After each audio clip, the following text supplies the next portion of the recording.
Before we begin, click subscribe to stay up to date with all of our newest video content.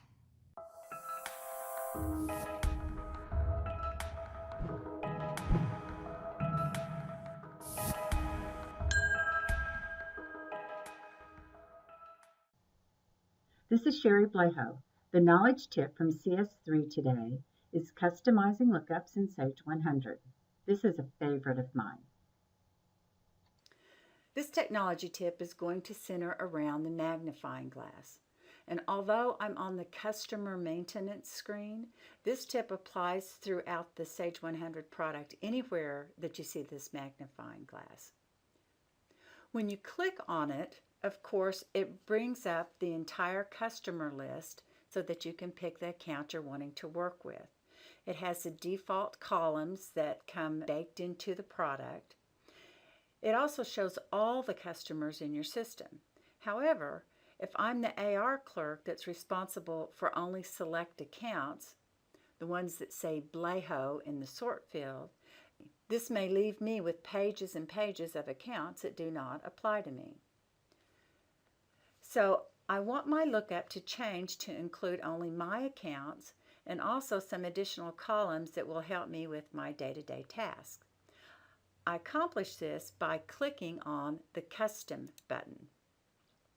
I'm going to create a new view, and I'm going to begin by giving a meaningful description. So I'm going to call this one Bleho Accounts, and I want to set this as my default view.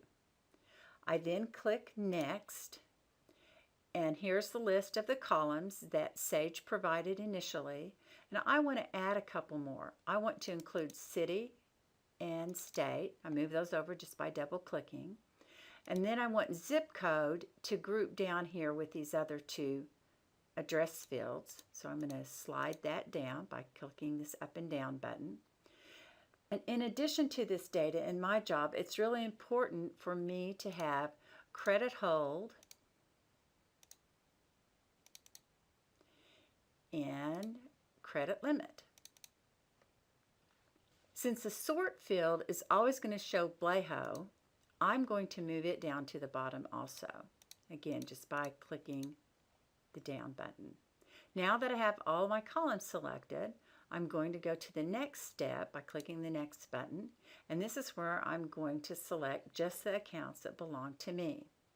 I do this by bringing in the column sort field, and I want that where it is equal to the value of Bleho.